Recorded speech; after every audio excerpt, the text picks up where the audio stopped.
All right, so buckle up, everyone, because today we are diving deep into wealth creation. Ooh, sounds exciting. It is, it is. And to guide us, we've got some really interesting excerpts from Naval Ravikant's How to Get Rich. Oh, I've heard good things about that.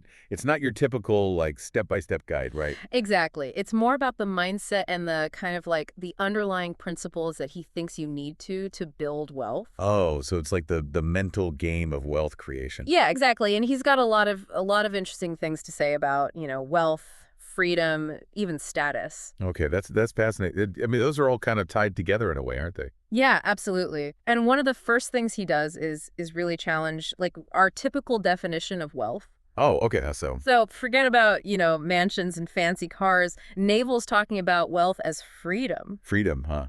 Interesting. Yeah, he says it buys you freedom so you don't have to wear a tie like a collar around your neck. Oh, wow, that's a powerful image.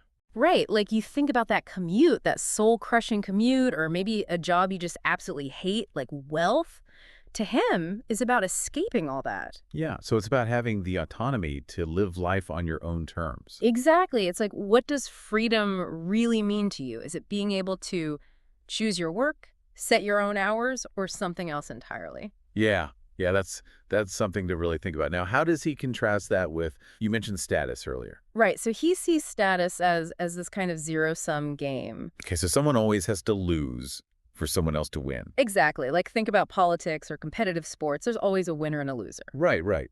But with wealth creation, he's saying it's not about, taking from someone else. Yeah, he's really big on ethical wealth creation. It's about creating abundance, not just fighting for a bigger piece of a limited pie. Okay, so how does he explain that? Well, he uses this analogy that I really like. He talks about parasites versus symbiotes in like the human body.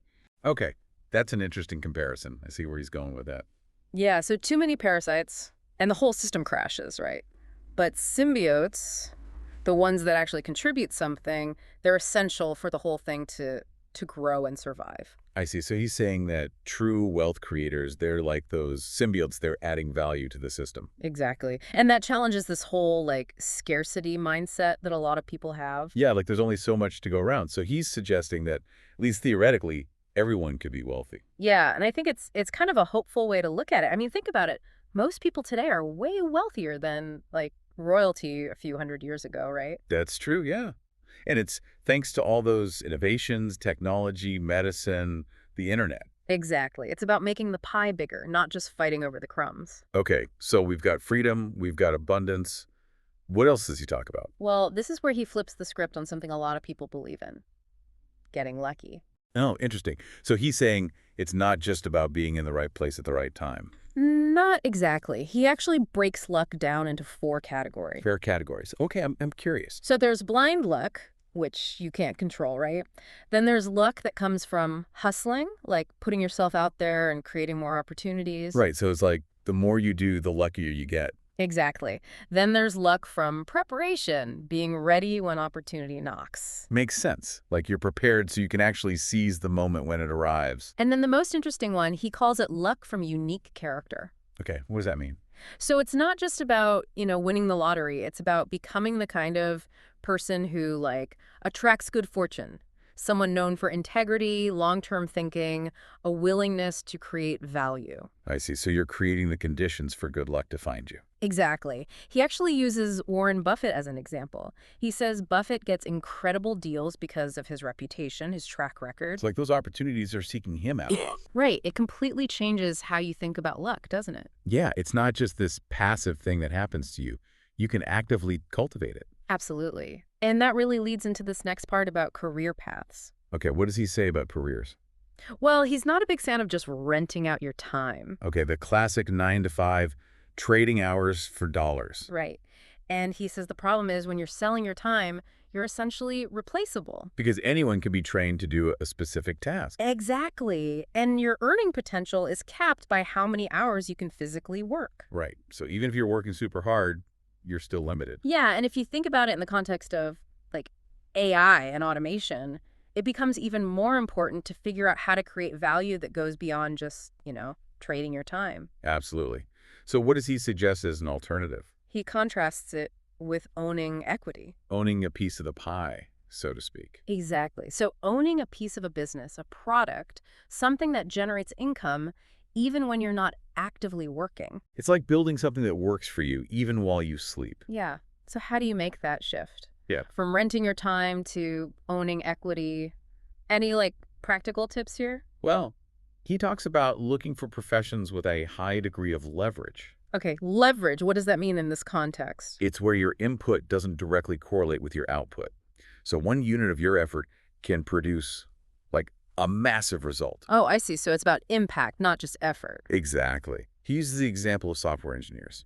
Like one really good engineer can create products used by Right. millions. So their work scales tremendously. And it makes you think about like, where's the leverage potential in your field? Yeah. What can you do that has that kind of impact? Maybe it's building an online business, investing in assets that generate passive income, or maybe it's developing some in-demand skill. So many possibilities. Now, this next part might seem a bit counterintuitive. Naval's a big advocate for living below your means. Oh, okay. I know that can sound like deprivation advice. Yeah, but it's not about that at all. It's about freedom. Freedom. How so? Well, he explains how upgrading your lifestyle as you earn more can trap you in this cycle of needing to work more. It's like you're on a treadmill, constantly running but going nowhere. Exactly. You're just working to maintain that lifestyle instead of building real freedom.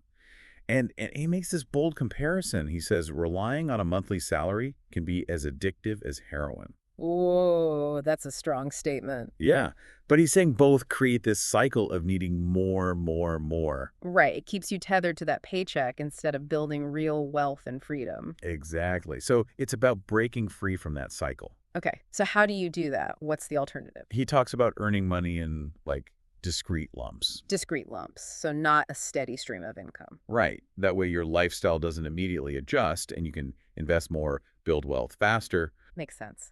It's about being intentional with your spending and not letting your lifestyle inflate as your income grows. And this is where things get really interesting, especially with how the internet has changed the game for careers. Oh, okay. Tell me more about that. So, Naval says the internet has basically democratized access to audiences and markets. Interesting. So anyone can reach a global audience now. Exactly. It allows you to scale any niche obsession, no matter how weird or specific it is. Wow. So you can really drill down into your passions. Yeah, and he highlights the success of YouTubers like PewDiePie or Nenad, the philosophy guy. Right. They built massive audiences by sharing their passions online. So it's like the internet has removed all those traditional gatekeepers. And anyone with a unique skill or perspective can find their audience. Exactly. And authenticity becomes a competitive advantage. Nobody can be you better than you. Right. So what are your unique interests and talents? What lights you up? Yeah, because the internet allows you to connect with like-minded people all over the world. And potentially turn your passions into a thriving career. Amazing. But remember, it's all about playing the long game. Absolutely. Naval is a big believer in the power of compound interest, not just with money, but in relationships, in knowledge as well. It's like planting a seed and nurturing it over time. The real growth happens slowly, almost invisibly, until one day, boom. It blossoms into something incredible. And he has this great line about long-term games. He says, in long-term games, everyone makes each other rich. Short-term games are about cutting up the pie and competing for scraps. Oh, that's a good one. So it's about collaboration, not just competition. Yeah, building something sustainable that benefits everyone involved. A win-win for all players. Exactly. And a big part of that is partnering with the right people. People who share your values, your vision. People who are smart, energetic, intrinsically motivated, and this is key, people whose incentives align with yours. So you want partners who are naturally inclined towards the same outcome. People who are playing the same long game. Yeah, that makes sense. And that brings us to another important idea. Rational optimism. Oh yeah, Naval talks a lot about that. So what does he mean by rational optimism? He believes in seeing the world for what it is, but remaining optimistic about your own capabilities. It's about believing in your own potential, even if things are tough. And he cautions against partnering with cynics and pessimists. Because their negativity can be self-fulfilling. It could really drag you down. So surround yourself with people who believe in you, who support your ambitions. And remember, it's not about blind optimism. It's about making calculated risks. Rationally optimistic bets, he calls them. Where the upside is unlimited and the downside is manageable. And that's something we have a lot of in today's world, opportunities for those who are willing to take smart risks. Absolutely. So we got the right mindset, the right partners, What else do we need? Well, this is where specific knowledge comes in. Okay, what's specific knowledge? It's what you know that can't be easily taught or learned by anyone else. It's like your unique blend of skills and experience. Exactly. It's the stuff you can't just learn in a classroom. So what are some examples of specific knowledge? Well, he talks about, like, Scott Adams, the creator of Dilbert. Oh yeah, I love Dilbert. So he combined hypnosis, cartooning, and persuasive communication. What a unique combination. And it led him to create this hugely successful comic strip. Right. It's like he found this sweet spot where his unique skills and what the market wanted, like, perfectly intersected. So he wasn't just following a traditional career path, he was following his own curiosity. Exactly. And that suggests that specific knowledge often comes from pursuing those genuine passions. So what are you deeply curious about? Hmm. What do you love to learn and do, even if no one's paying you? Because those passions might hold the key to unlocking your specific knowledge and building a fulfilling career. Makes sense. Right. But it's not enough to just have specific knowledge, right? Right. You have to leverage it. How do you do that? Well, Naval says accountability is key. Accountability. So taking ownership of your work, being responsible for your results. Exactly. And being willing to be judged based on your results, which can be scary, but also incredibly empowering. It's about putting your reputation on the line. And he uses examples from his own life, like setting a high hourly rate and ruthlessly declining meetings to focus on high-impact work. It's about valuing your time and making sure you're compensated fairly. It's a shift from that traditional, like, climb the corporate ladder mentality. Right. It's about focusing on your unique value and being selective with your time. And in today's world, there are these entirely new forms of leverage: code and media. Oh, interesting. How so? They're permissionless, meaning you don't need someone's approval to use them. So you can build your own platforms, reach your own audience, create your own opportunities? Exactly. You don't have to rely on traditional institutions anymore. That's powerful. So how can you leverage code and media to amplify your specific knowledge? Think about building a website, starting a podcast, creating online courses, using social media to share your expertise. The possibilities are endless. But even with the right knowledge and leverage, it all comes down to judgment, right? Naval believes judgment becomes increasingly valuable in this age of infinite leverage, So it's not just about working hard, it's about making smart decisions. and developing a clear thinking process. It's about honing those critical thinking skills and learning to evaluate information effectively, especially with all the noise out there. And he emphasizes the need to work hard, but also to work smart, to sprint when you're inspired and rest when you need to recharge. It's about finding that sustainable rhythm. And finally, he's a huge advocate for continuous learning, Lifelong learning, always expanding your knowledge and skills. especially through reading foundational texts in different fields. So it's not just about keeping up with the latest trends, it's about building a solid foundation. And cultivating a love of learning, not just for your career, but for personal growth as well. Absolutely. Learning should be a joyful pursuit, not just a chore. So what are you currently reading or learning? What areas are you curious about exploring further? Because continuous learning is what allows us to adapt and thrive in this constantly changing world. And that's a great place to pause for now. Okay, so we've covered a lot of ground here, from redefining wealth to the importance of specific knowledge and leverage. We've got a lot more to unpack, though. Yeah, I'm really intrigued by this idea of rational optimism and how to actually cultivate it in a world that can feel, pretty chaotic sometimes. Right. And what about those practical tips for, actually making that shift from renting your time to owning equity? How do you do that in the real world? Yeah, and I'm also curious to hear more about his thoughts on building a strong personal brand. So many good questions. Well, we'll dive into all of that and more in part 2. Stay tuned. Can't wait. Okay, so we've laid the groundwork with, like, Naval's mindset shifts around wealth, freedom, that whole thing.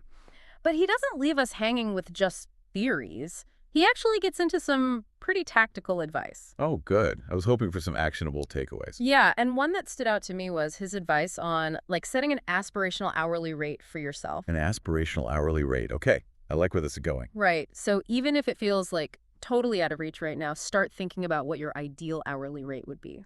So like dream big, even if it seems unrealistic at this point. Exactly. It forces you to really value your time and your skills. Yeah, it's easy to fall into that trap of undervaluing yourself, especially Right. when you're like starting out. Totally.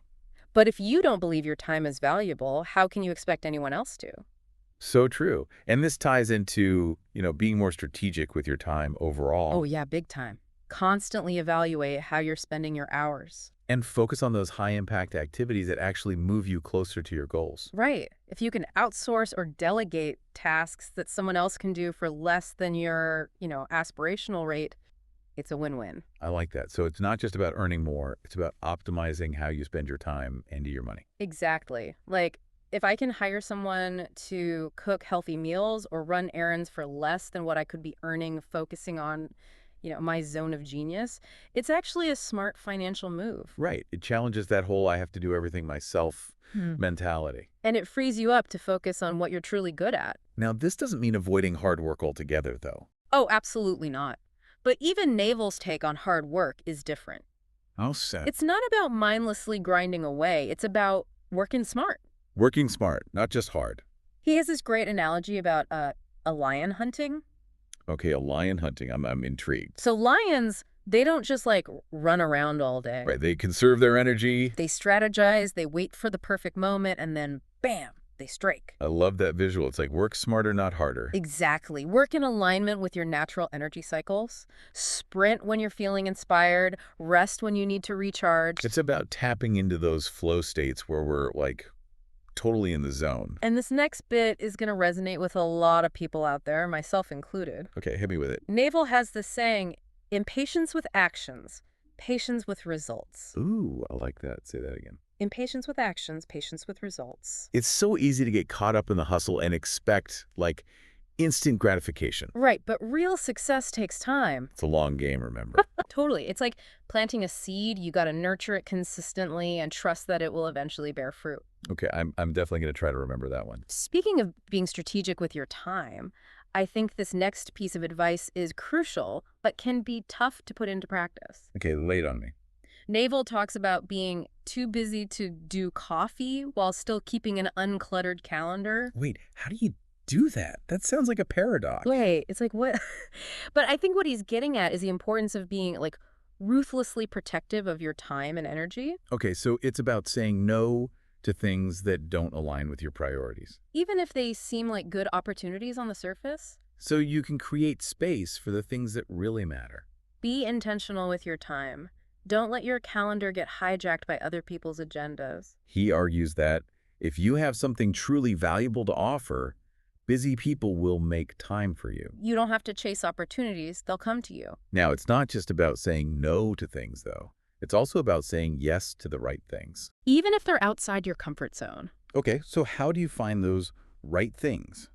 Well, he has this provocative idea, and it's keep redefining what you do until you're the best in the world at it. Whoa, best in the world. That's a high bar. Yeah, it is a bold statement, but he's not talking about being the best in some like generic broad category. Right. It's about finding your niche. That sweet spot where your unique skills and passions intersect with a real need in the market.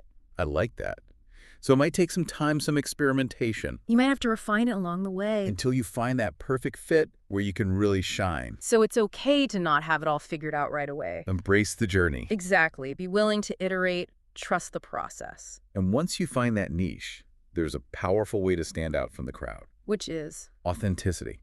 Okay, I hear that word a lot, authenticity, but what does it actually mean? Naval believes it's about embracing your unique strengths and passions. Being unapologetically yourself.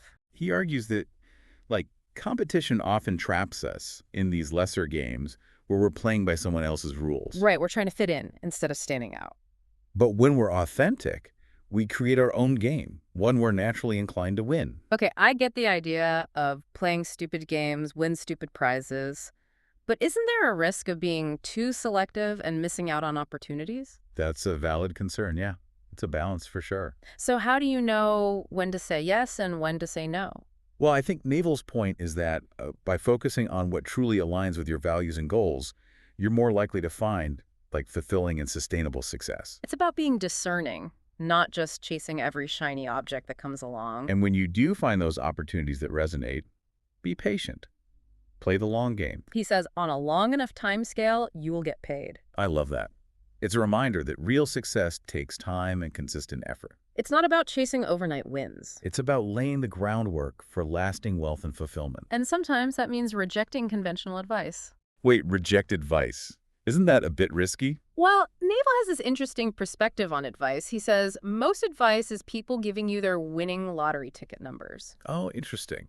So what worked for them might not work for me. Exactly. It might have worked in their specific context, but it doesn't mean it'll work for you. So listen carefully, but ultimately trust your own judgment. Be the CEO of your own life. Love it. But before we wrap up this part, I want to circle back to something Naval said that really struck me. Okay, what's that? He said, when you're finally wealthy, you'll realize it wasn't what you were seeking in the first place. Oof, yeah, that one makes you think, doesn't it? It really does. It's like, what are we really chasing? Is it just about the money or is it something more? What are you truly seeking? What brings you joy and fulfillment? Because it's about aligning your actions with your deepest values. That's how we create a life that's both wealthy and meaningful. So we've talked a lot about Naval's approach to wealth creation, and one thing that really stands out is his focus on, building wealth ethically. Yeah, doing it the right way, making sure it's sustainable in the long run. Exactly. It's about playing the long game, creating win-win situations, leaving a positive impact on the world. So it's not just about making money, it's about making a difference. Right. And he even talks about, properly pricing externalities. Externalities, what are those? So those are the hidden costs or benefits that aren't usually reflected in, market prices. Okay, I think I see what you mean. Can you give me an example? Think about fast fashion. The clothes are super cheap, right? Yep. But those low prices don't reflect the environmental damage caused by production and disposal. Right, all the pollution, the waste. If companies actually had to pay for that pollution, it would change the whole game. The price would go up, and people might think twice about buying so much. It's about aligning incentives with the outcomes we want to see in the world. Makes sense. And this kind of ties into Naval's belief that we should be mindful of the advice we take, right? Oh yeah, he has this great line. Most advice is people giving you their winning lottery ticket numbers. Oh, I like that. So what worked for them might not work for me. Exactly. Yeah. It might have been the right advice for them in their specific situation. But it doesn't mean it's universally applicable. So listen, learn, but ultimately trust your own gut. You have to be the CEO of your own life. Exactly. But what if you're not currently in a position to apply all these amazing insights? What if you're stuck in a job you don't love? Does this whole specific knowledge and leverage stuff still apply? Absolutely. Even if you're not in your dream job right now, you can still take action. Okay, so how do you do that? Naval talks about finding ways to be entrepreneurial within your current role. Oh, interesting. So even if you're not running your own business. You can still have that entrepreneurial mindset. So taking on new challenges, volunteering for projects outside your comfort zone. Looking for ways to improve existing processes. So it's about cultivating that founder mentality. Taking ownership, being proactive, looking for ways to add value. Even if you're not the boss. Exactly. And don't underestimate the power of accountability. Oh yeah, we talked about that before. It's about taking responsibility for your work, being willing to be held accountable for your results.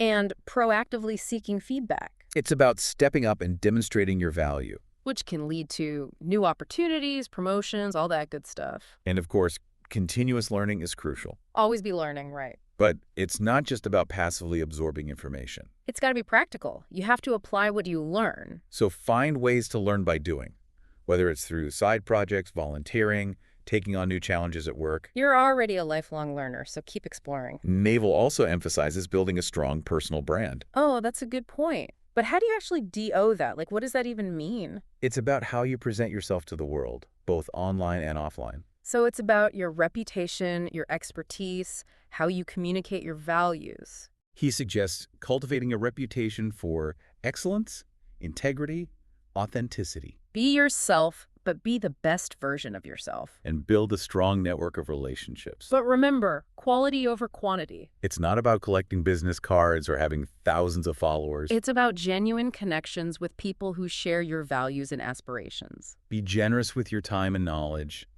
Look for ways to add value to the lives of others. It's not about what you can get from people. It's about what you can give, truly. Beautifully said. Mm-hmm. And I think that brings us back to one of Naval's most insightful points. When you're finally wealthy, you'll realize it wasn't what you were seeking in the first place. It's such a powerful statement because it forces us to really examine our motivations. Are we just chasing money, or is there something deeper we're after? What are you truly passionate about? What brings you joy and fulfillment? Because ultimately, it's about aligning your actions with your deepest values. That's how you create a life that's both wealthy and meaningful. And that's what Naval's How to Get Rich is all about. It's not just about financial success. It's about becoming rich in every aspect of your life. Rich in relationships, experiences, knowledge, and making a positive impact on the world. So, as we wrap up this deep dive, I encourage you to keep exploring these ideas. Delve into the source material, see what resonates with you, and most importantly, take action. Put these principles into practice. Build your specific knowledge, leverage your skills, and create a life that truly aligns with your values and aspirations. And who knows, maybe someday you'll be the one sharing your wisdom on how to achieve true success. Thanks for joining us on this deep dive. Until next time. See ya!